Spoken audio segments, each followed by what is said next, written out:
Hello, Ron. Neiman Foods President Richard Neiman. Right here, sir. Hi, Richard.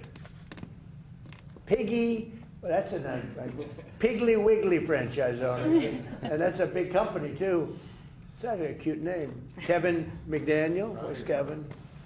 How is that name playing? Good? Piggly Wiggly, doing great. Piggly Wiggly. I've heard that, actually. That's great. Franchise owner, Kevin. So you met Kevin. And Food Fresh owner, Michael Gay. Right. Food Fresh? President. Hi, Michael. How are you, Michael? And this is a representative group of very large-scale retailers. Under the Biden administration, the so-called technology transition rule, which was crazy, forced companies to adopt specific high-cost refrigerants, massively driving up the price of transporting and storing refrigerants and various goods. Many grocery stores and restaurants had no choice but to replace their refrigerators entirely. They went out of business, half of them. And these costs rose. Americans faced higher grocery prices and reduced access to critical medical supplies. It was a very catastrophic thing that they did. At the same time, this rule also drove up the cost of living by forcing consumers to purchase higher cost residential air conditioning units. They went up very substantially in cost, and also they were going to be obsolete very quickly. It created national security risk by adding additional hurdles to the already complicated process of manufacturing semiconductors. So it was a mess. Likewise, the so-called emissions rule imposed crippling leak repair requirements on virtually all existing large-scale refrigeration systems, hurting consumers and small businesses, making it almost impossible for many small businesses to even buy inferior equipment. And this is all across the country. The higher cost threatened thousands of jobs and was passed on in the form of higher prices and higher taxes. Today's reforms will deliver significant financial relief, saving American families and businesses more than $2.4 billion. Think of that, each year. Thanks to today's reforms, the American people have lower grocery prices, cheaper transportation of goods, lower costs of air conditioning, at no detriment at all to our country. Zero, including environmental detriment. My administration's historic deregulatory agenda has already saved our country an estimated $1.2 trillion. That's been done over a relatively short period of time. 1.2 trillion with a T.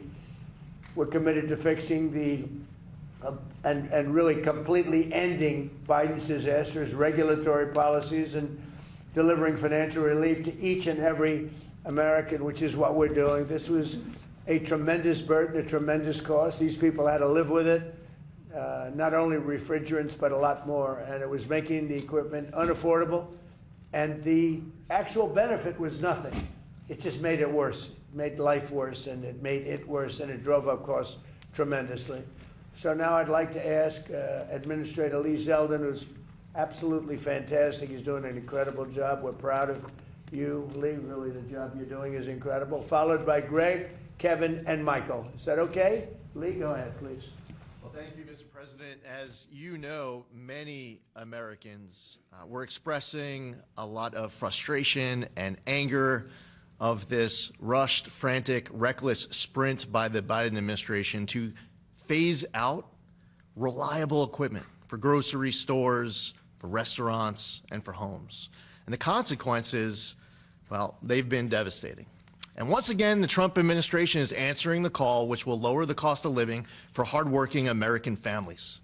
Now look at this chart to your far right. Today's actions are saving over $2.4 billion for American families. It's safeguarding 350,000 jobs. Just at supermarkets alone, we're going to see a savings of $800 million, which Americans will be able to see when they go and buy their food. The Biden EPA face planted when trying to jam through their restrictions.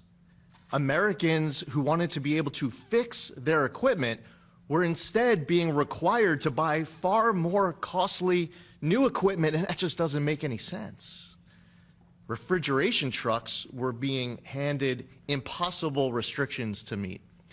And once again, here we are in the Oval Office. President Trump is righting another wrong. At the Trump EPA, we are proudly implementing President Trump's agenda every single day and delivering for the American people. Thank you very much. Thank you. Please. Thank you, Mr. President, and thank you, Lee. Look, on behalf of the Kroger Company, and we operate about 2,700 supermarkets, an orderly transition of equipment reduces both capital costs and operating costs. And at the end of the day, that's good for consumers because we're able to take that and put that into lowering prices, which is the key objective that we have in our business. So thank you very much. And you were able to save a lot of money and put it elsewhere by not having to do this ridiculous. Exactly. So it allows us, instead of having to outlay more capital at a faster rate and more operating costs to change that equipment. Well, to replace a refrigerator that's working perfectly, right? Yeah. So that allows us, you know, obviously these things have a lifespan, but an orderly transition allows us to move through that in a way which keeps the price of groceries down, and that's something that we're, you know, desperately focusing on, Mr. President. Great. Thank you very much. Next. My name's Kevin McDaniel. We operate 14 Piggly Wiggly stores in North Florida, Alabama, and Georgia. On behalf of NGA, the Piggly Wiggly family, which has about 250 stores in the Southeast, we want to thank President Trump for rolling this terrible Biden legislation back, because without it, there would have been a lot of independents out of business. And what people don't realize is it's just not a refrigerant change. It was a equipment change. And those equipment per store, you take a store, our stores run from 25 to 50,000 square feet. You could look for $800,000 to $1.5 million per store to do a change out. That would have done. The new equipment would not be as good as the old equipment. No, absolutely not. It would be inferior equipment because you weren't able to use a refrigerant. It was thrown together too fast. The technology's not there yet. It's just way too fast. That's the problem. Good idea, but it's terrible. So you would have had all these independents go out of business. You'd had independents out of business, and you would have seen grocery prices soar. That's what would have happened if this would have went through. President Trump, thank you very much. On behalf of every independent in the United States, we cannot thank you enough for what you've done for us. Thank you so much. I mean, just the bottom line is, so you have great equipment that works incredibly, takes care of your meats and foods and everything else, beautiful refrigeration systems. Take it out and replace it with stuff that barely works, costs a fortune, and it's no good. Think of it. And everyone's going to go bankrupt because the equipment is much more expensive on top of everything else. Yep. So the big thing now, we got to get rid of the law that was signed quite a while ago. And we have to get rid of that because ultimately we want to make it permanent. There's no negative impact by having a good system, but there's a tremendous impact. I think it's going to be bad because a lot of people said the other stuff doesn't cool your product. No, it's probably. It's so crazy. Please. Michael Gay, I have a single store, Food Fresh, in Claxton, Georgia. And exactly, I mean, to echo everyone up here, these refrigeration costs, I'm the only store in a county of 10,000. I literally 2 years ago put in equipment that should have about 20 more years of useful life, and to replace literally every single piece of equipment in our store would have been unbelievably cost prohibitive, driving up costs as we fight every day to try to keep them as low as we can. And you know, if that cost gets too high, especially attached to a regulation, do you have independent stores close in neighborhoods that once I go away, you've created a food desert? So it's very beneficial that this happened today. It's much more complicated than anyone thinks, and to try to rush this through was just the wrong way to go. So we are very appreciative of you today. Thank you. I have one grocer who's a friend of mine. He's pretty big, and he said, I'm going to go ahead of the schedule, and he actually replaced a lot of his equipment. He called me up. He said, this crap doesn't work. It doesn't cool the food. So you know about that, right? What a shame. Okay, would anybody, Kevin, would you like to say something? Yeah, I'd just like to say, sir, that this is part of your overall deregulatory agenda, and the big number, 1.2 trillion, is the savings so far. But we're going to be hitting that every year. And we're rolling back stuff that everywhere we look, there's stuff that's as awful as this. And I think that really one of the leaders has been Lee, because the EPA has been a holdup for so many years. But Lee is just out there saving Americans money. And right now, again, if you look at that number, it's $14,000 per family. It's been saved at reduced cost because of your deregulatory. Do we agree that Lee is an MVP candidate? MVP. No, he's done a great job, and he sees what's good, and he's a big environmentalist. I mean, he wants to make sure everything is good, but he also sees stupid things like this. Senator, would you like to each speak to this? Well, Mr. President, I'd like to thank you for this, because this hits our goal of trying to keep prices low for working families in America. Cost of food. I have the Graff family here right behind it. They operate 3 grocery stores in Columbiana County. They had already upgraded their refrigeration systems a few years ago. This was going to cost them millions of more dollars in Columbiana County, which is not an affluent county. It has a grocery store in East Liverpool, Ohio, which is the hometown of the late great Lou Holtz. And these people, not only would it raise food costs, but it might force them to shut a grocery store down so that the town didn't even have a grocery store. So you're saving money for working families and their grocery prices. You're also saving grocery stores so that we don't have food deserts in rural places across our country. Mr. President, I think it is so important that the people see what you choose to hang right by your desk, which is the Declaration of Independence, which is a reminder that government at its core is supposed to function in a way that allows people the opportunity to pursue happiness and not work against them by coming up with regulations that just make it harder to live, more expensive to live. And from day one, I remember standing with you with the same crew of folks. From day one, you have been digging into all of these regulations that are issued with no thought to how they affect real people and real small businesses and businesses trying to step up and provide jobs and lift up their communities. Thank you for that. Thank you for getting back to the core of what government is supposed to be, and that is working in the interests of the people. Thank you. Thank you, everybody. So any questions for us? Yes. Thank you, Mr. President. How much do you expect that this will save the average American family every week on groceries? And do you expect this change to help with health care? Very, very substantial. It's going to be a big saving. We're breaking it down. In fact, numbers are coming out this afternoon sometime, but the average family will save a lot of money, and you're going to have stores. You know, nobody actually thought of it until it was mentioned this morning. You will have stores closing down in areas where they're not going to have a store anymore. That's right. And you really are being forced to spend money, much more money, on much more expensive equipment that really doesn't work. This friend of mine is a very savvy guy, and you know, big league stuff, and he put some in because he wanted to see, and he said the stuff doesn't work. It doesn't cool the food properly. That's why they call the thing that we're talking about a refrigerant. For a reason, it's a refrigerant. So that's it. Please, thank you very much. Yeah, thanks, Mr. President Trump. Are there any assurances from the grocery chains that they'll pass these savings down to consumers? Well, let's ask Kroger about that. Come on. That's a very good question. You have the biggest right here. Yeah. We're actually right in the middle of doing that at the moment. So we're concerned about the cost of living. It makes a big difference when you get your pricing right, and we certainly are interested in ensuring that all our customers right across the country are paying the right price.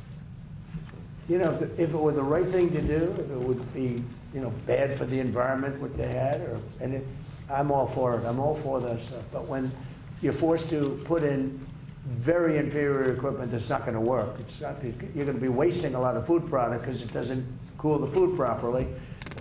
And it's actually a bad thing, and the bad thing is more expensive than what they already have, and in many cases they just put it in. You know, they just put in the other apparatus, and a lot of people have said they've spent money recently to do it, and then this rule came up out of nowhere, and the stuff they just put in they have to change.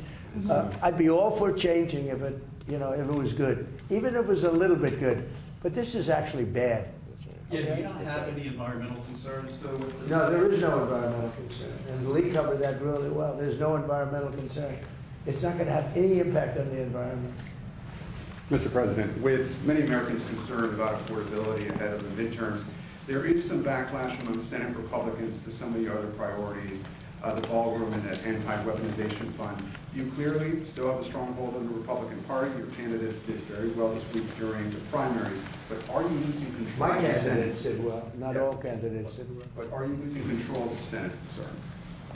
Are you losing control of the Senate, Senate Republicans? I don't know. I really don't know. I can tell you, I only do what's right.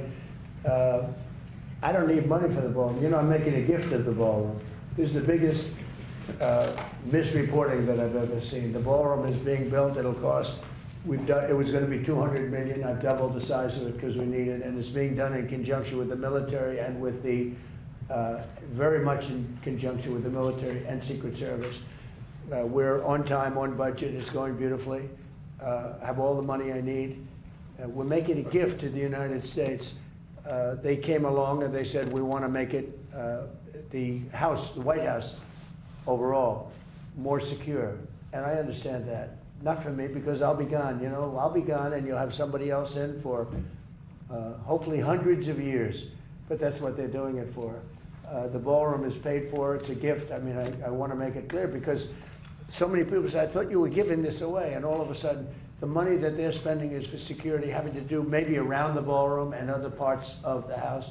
But this is not for the ballroom. The ballroom is being a tremendous amount of what's being done with respect to the ballroom is for national security, including, as an example, a drone port on top of which was top secret until litigation made it less than top secret. But we have a drone port. We have the glass that's 4 inches thick, bulletproof glass. We have bulletproof walls. We have things. You need a place like this. But this is being made as a gift from me and other people that are great patriots that spend a lot of money. We're building what will be the finest ballroom anywhere in the world. If they want to spend money on securing the White House, I think it would be very, very much a good expenditure. But the ballroom is being built. Well, what if Congress doesn't sign off on the security money, sir? Then the White House won't be a very secure place. But, and then regarding Cuba, there was an aircraft carrier that just arrived there this week, a Nimitz aircraft carrier. Are you sending that there to intimidate the Cuban government? No, not at all. The Cuba, look, it's a failed country. Everybody knows it. They don't have electricity. They don't have money. They don't have really anything. They don't have food. And we're going to help them along, and we're going to help them because number one, I want to help them. I don't want to on a humanitarian basis, but we have the Cuban American population, much of it living in Miami and Florida. That's a great group of people, amazing group of people, industrious, they're great Americans. They've wanted this to happen. They want to go back to their country. They want to help their country. I hope they're going to stay here, but they want to go back. They want to invest in their country and, you know, see if they can bring it back. Other presidents have looked at this for 50, 60 years doing something, and it looks like I'll be the one that does it, so would be happy to do it. We want to open it up to Cuban Americans where they can go back and help. The CDC released a report this morning, their report on the last election on why you won and Democrats lost. One thing that it mentions is how they failed to reach Middle America, Southern Americans. Do you think they've learned lessons from that election, and have you seen that report? I think the elections are so rigged, and we have to do something about it, and we're going to do something about it. But we cannot continue to have, and frankly, the Senate and the House, they ought to get together and they ought to pass the Save America Act so that you have voter ID, and it's so important you have proof of citizenship, little thing like proof of citizenship, and also mail-in voting, which is so crooked. So in Maryland, as you probably saw, they had 500,000 mail-in votes that were corrupt. They were corrupt. They said the printer made a mistake. Don't believe that. And they got caught with 500,000 mail-in ballots that were corrupt. We've got to stop it. We have a country that has a very corrupt, we have more corrupt elections than third world countries have. And we ought to get smart. Pass the Save America Act. That'll be a long way. You have voter ID, voter identification. The Democrats don't want to pass. Now, I'll tell you what, the Democrat voters do want to pass, 87%. But the Democrat politicians don't want to pass. And the reason is they'd never be elected again. Because with their policy of open borders, transgender for everyone, I call it transgender mutilization of your children for everybody, men playing in women's sports, all of the stuff that they do, high taxes. They want a tax hike. They voted in favor of high taxes. They voted against a tax cut. They voted in favor of men playing in women's sports. I don't know what these people are thinking. The only way they can win is to cheat, and that's what they want to do. And we ought to pass the Save America Act. Yeah, please. Yes, Mr. President. I have two questions for you. One of them, which you love. First about the ballroom, and the second about Iran.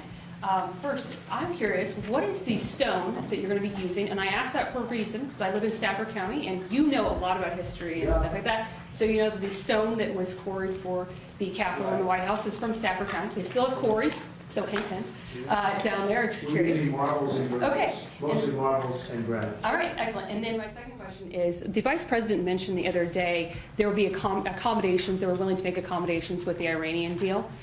Could you kind of expand on those possible accommodations? Does that include... When you say combination of what? Accommodations, he's talking about accommodations as far as making the deal going. Would that include the proxies? Right now we're negotiating, and we'll see. But either we're going to get it one way or the other. They're not going to have a nuclear weapon. You know, when people hear it, because oftentimes they won't put up the second part of the sentence having to do with, I'll say, this is more important than anything that we have to talk about, and usually they'll cut it off, the fake news. I say, because this is the nuclearization of a country that some people would say is somewhat crazy, and we cannot let Iran have a nuclear weapon. That's all it is. We can't let it. You will have a nuclear war in the Middle East, and that war will come here. That war will go to Europe. We cannot let that happen, and it won't happen. It's not going to happen. That's more important than anything else. We can't.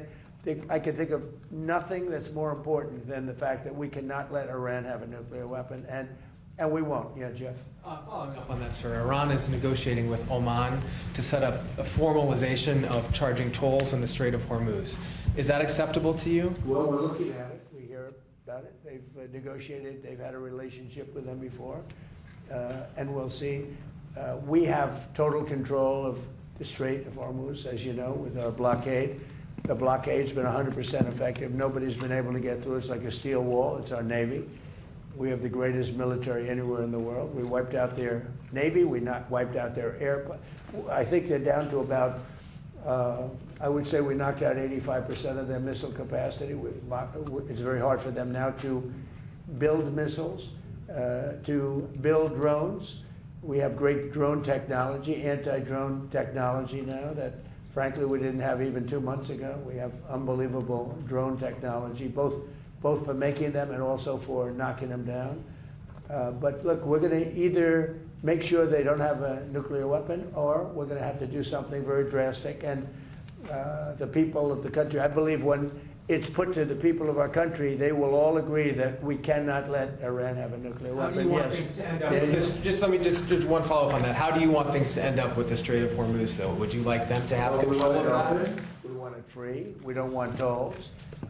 It's international. It's an international waterway. They're not charging tolls.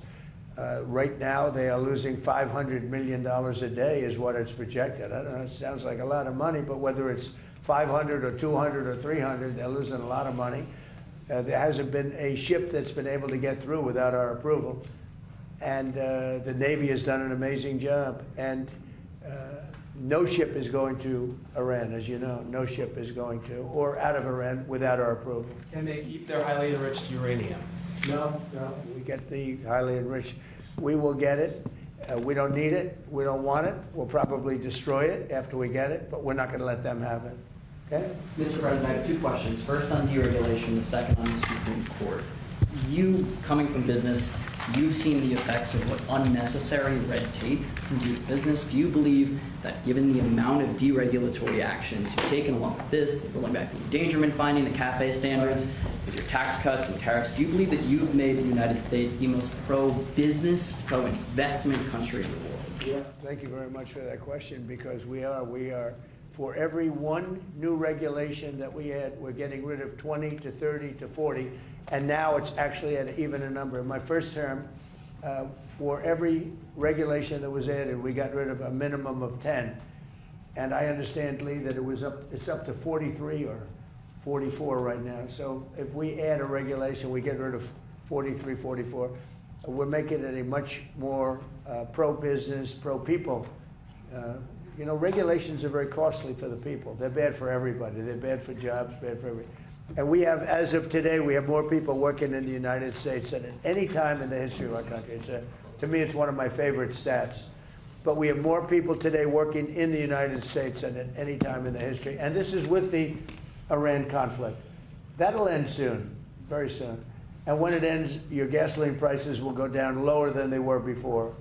You know, I left Iowa a few months ago, and gasoline was at $1.85 a gallon. That's right. And we'll be hitting numbers like that again. Mr. President, on the Supreme Court, we'll be hitting them in a much nicer way, by the way.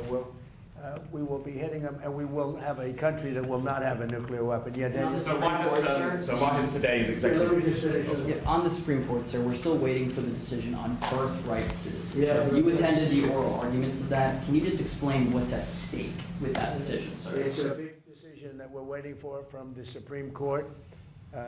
We had a terrible tariff decision. They cost our country a fortune. They said do it a different way. We're doing it a different way, but we're going to most likely have to pay back $149 billion. All they had to do is put a little sentence in there, half a sentence, saying that any monies paid don't have to be paid back. You know, you're talking about the people in many cases that hate our country. Give them back money. It was a terrible decision.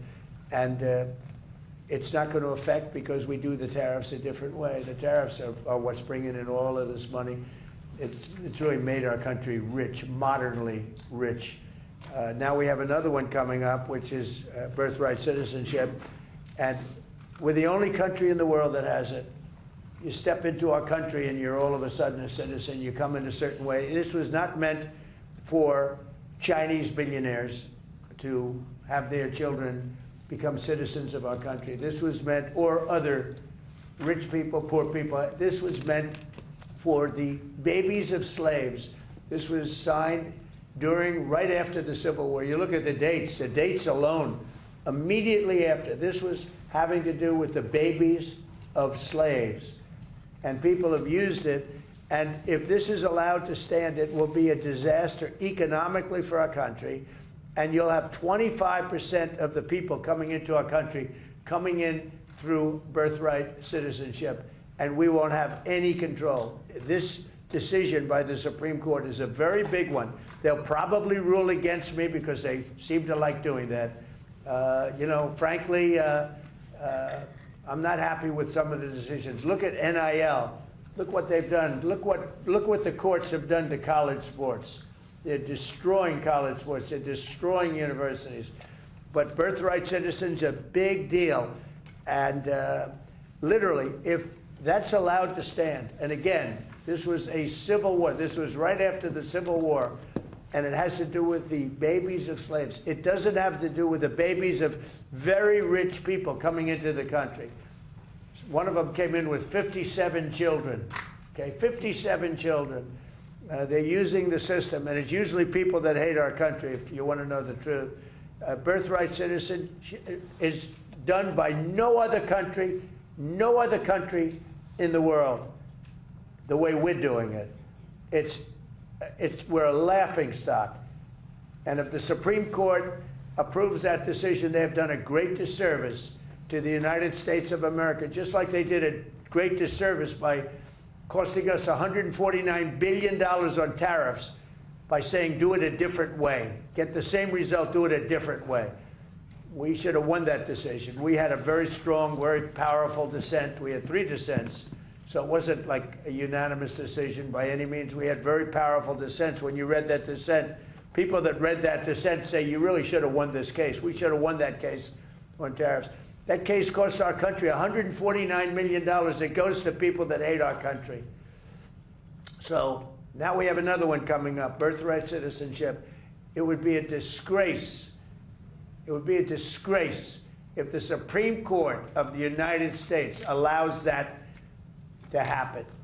Remember what I said, 20 to 25% of the people coming into our country will come in through birthright citizenship. They'll become citizens through birthright citizenship, and it'll cost us numbers that are I don't even think they're doable. And it's all up to a couple of people. And I hope they do what's right. Birthright citizenship is a disgrace. The fact that, look at the people that are bringing the suit. Study the people that are bringing the suit. These are not people that love our country, I can tell you that. Mr. President, why has today's executive order on AI been postponed? And because I didn't like certain aspects of it. I postponed it. I think it gets in the way of, we're leading China, we're leading everybody, and I don't want to do anything that's going to get in the way of that lead. We have a very substantial on AI. It's causing tremendous good, and it's also bringing in a lot of jobs, tremendous numbers of jobs. Again, we have more people working right now than we've ever had. I really thought that could have been a blocker, and I want to make sure that it's not. Mr. President, with President Xi last week, did you discuss AI safeguards? Who, what? In China last week with President Xi, Yes. did you discuss AI safeguards? I discussed it, and he acknowledges how well we're doing. We're doing well. He's doing. It's the two of us. The two countries are fighting for it. Other countries are way behind, way behind. They're fighting for it. They want it. Everybody wants it, but they're way behind. But I didn't want to do it. I postponed that meeting. It was a press conference. It was a signing, actually, because I didn't like what I was seeing. Mr. President, a few moments ago, the Commission of Fine Arts approved your design, the design for your arch. Do you think you need congressional approval? I finally get good news from them. Do you think you need What was the congressional vote? Do you know what the approval for it, vote was? sir? What was the vote?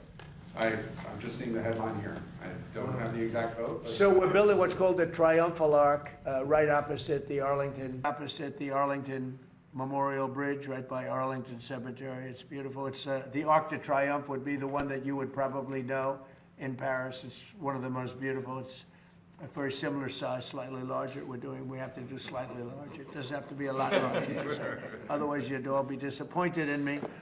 But it's even far more beautiful. And I think that the Arc de Triomphe is beautiful. It's a couple of 100 years old, but I think it's beautiful. And some arcs go back over 1,000 years. And it's called a triumphal arc. It's usually done for victories in war and things. There are 59 of them in the world. And some are really beautiful. And we're the only major, Washington, D.C., which should be number one, we're the only important and major city that doesn't have one. We don't have a triumphal arch. So it was meant to be built for many years. The circle going up to the bridge, people pass that circle, they say, why isn't something built here? And so that's very good. We just got approval from Fine Arts. That's fantastic. right, but you need Congress to sign off on it. No, we don't. No, we're doing it. It's the land is owned by the Interior Department. We don't need anything from Congress. Are you attending your son's wedding this weekend? Are you attending your son's wedding this weekend, by the way? He'd like me to go, but it's going to be just a small little private affair, and I'm going to try and make it. I'm in the midst. I said, this is not good timing for me. I have a thing called Iran and other things. That's one I can't win on. If I do attend, I get killed. If I don't attend, I get killed. By the fake news, of course, I'm talking about. No, but he's got a very person who I've known for a long time, and hopefully they're going to have a great marriage. Mr. President, actually to add to the art, I just actually passed by it on my way here. Right. I saw the paint flags, and Right. there's just geese that are there all the time. Right. So it's perfect. How long will that take? And also, I have to say, I have to pass along something for my mother, because she drove in with me. She was amazed by all the people she was seeing on the streets here in D.C. She doesn't get in here as much. D.C. But, is hot again. She was noticing how clean and beautiful It's it was, clean. so I'm passing it along. That's right. Well, that's the way I do it. Clean. You take a look outside. We had broken path. It was so terrible coming into the White House. It was slate. Slate's a roofing material. It's not a walking material. But the slate was all broken and chipped and terrible. And I put down a new granite floor and paid for it myself, by the way. But I put down a nice new granite floor. It looks beautiful. It's actually getting rave reviews. It's beautiful. It's terrible having people walking up to the White House and they're walking over broken tiles and broken floors. So now we just finished. It's going to be finished when the moldings are put on. But you might take a look at it. I don't know if you've seen it, but it's beautiful. Of other things we're doing while you're at it, we have 31 fountains in Washington. Of the 31, not one worked. Now we have 21 working, and the others are going to be fixed. And people are calling and saying, it's amazing what's happened in the fountains, and they're working top level. And my most exciting is the reflecting pool between the Washington Monument and the Washington Monument Lincoln Memorial. It's 2,500 feet long by almost 200 feet wide. It's a massive structure if you think of it. It's taller than the tallest building in the world. If you sat the building down, the tallest building in the world would not reach the end of it. It's a very big thing. It hasn't worked properly since it was built in 1922. President Obama and Biden spent hundreds of millions of dollars trying to fix it. They didn't, of course they couldn't do that. They didn't fix it. It was a mess. So mostly they turned it off, collecting garbage. It looked horrible. And we are very close to getting it finished. And when it's finished, it'll be beautiful. It'll be blue water, dark blue. We call it American flag blue because that's the name of the color that we chose. American flag blue. Can't do better than that. It's a rich, dark blue. And it'll be, I think, very reflective, very, very good. Big project. I decided to do a much bigger job. I was going to just get it open, but I said, let's do it right. Let's get it open and let's have it be good because President Obama, President Biden spent hundreds of millions of dollars, much more than 100 million, but hundreds of millions. It never worked. In fact, when they finished it, it was much worse than it was before. It leaked at a higher level. They would have to fill it up every single day with water. The whole thing was ridiculous, so they ended up turning it off, and it became like a garbage dump. Well, it's pretty close to finished. So they had estimates of $350 million to fix it.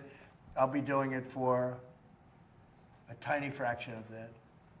A bigger job than I originally thought I'd do it for $2 or $3 million, just do a base. But now we're fixing up the exterior of it. So we'll probably be in there for less than $20 million. And the estimate was going to be using a different method, 350. It was going to take 4 years, 350 million. I'll be doing it in basically a couple of months for less than $20 million.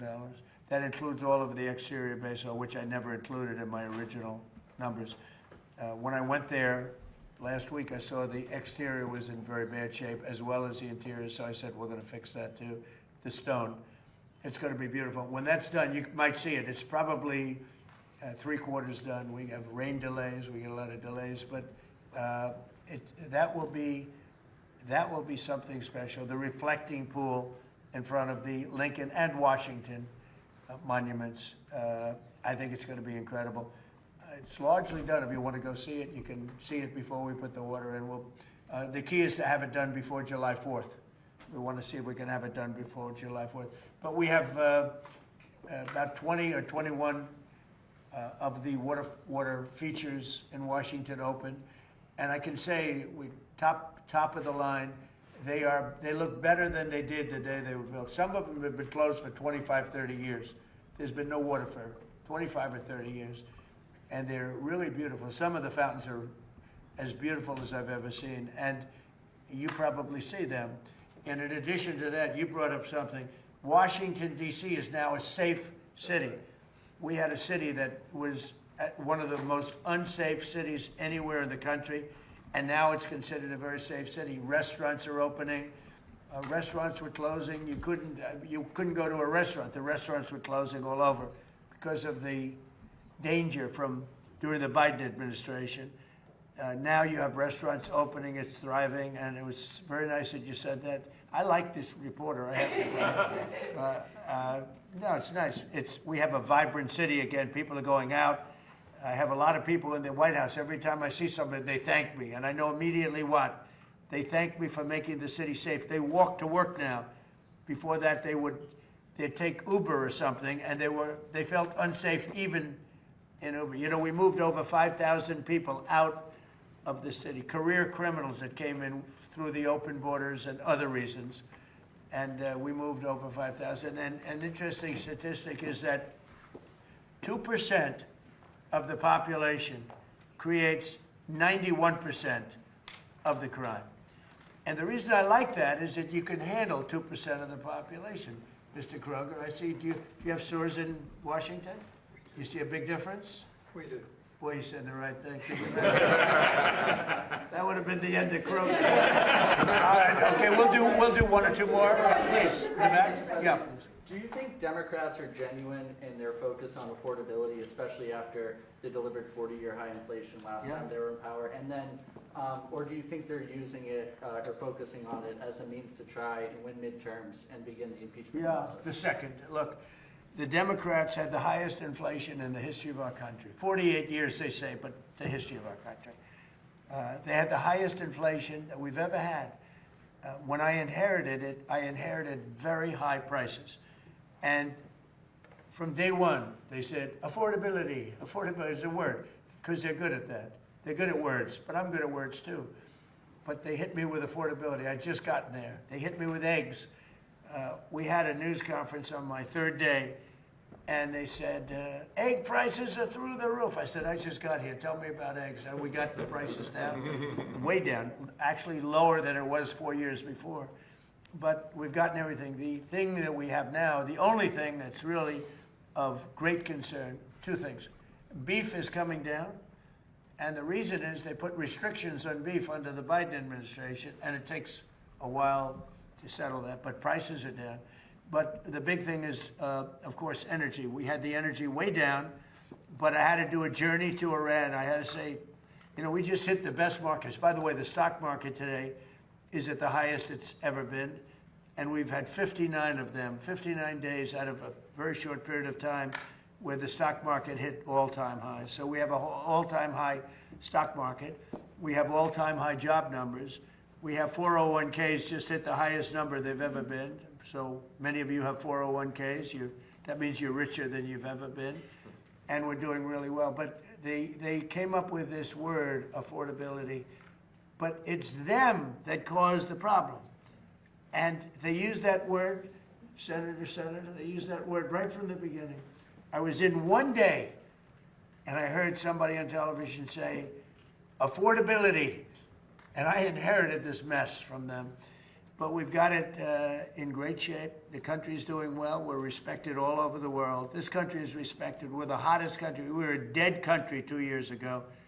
And now we're the hottest country anywhere in the world. So I think most of you appreciate that. Some of you don't. Yeah, please. Harriet Pickett, Washington Times. If the Supreme Court doesn't rule in your favor on birthright citizenship, are there any other avenues that your administration has explored to remedy this? And did you talk with President Xi about Chinese foreign nationals taking advantage of birth tourism here in this country and how he could perhaps... Well, it's a great question. No, if the Supreme Court hurts our country by ruling against us on birthright citizenship, that would be just between that and tariffs, what damage they've done, Again, they could have said, which they said, do the tariffs a different way. But they could have said the money taken in, hundreds of billions of dollars, $149 billion we have to pay back. Kevin understands that better than anybody. All they had to do is say, any money taken in, because they agree you could do it a different way. Any money, this is a better way. But the other way is a very secure way. And maybe in many ways it's a stronger way. They could have said, any money taken in thus far does not have to be paid back. To, in many cases, the enemy, people that don't like our country. Or it was a half a sentence. The Supreme Court could have saved us $149 billion with a half a sentence.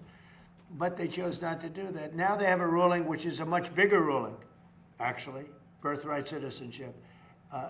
The cost, forgetting about the fact that it's wrong, the cost of birthright citizenship is barely not affordable by our country. It's going to cost hundreds of billions of dollars. And it's in their hands. What can I tell you? It's a common sense ruling. It's common sense. It was exact timing. And it's about the babies of slaves. Thank you for that question.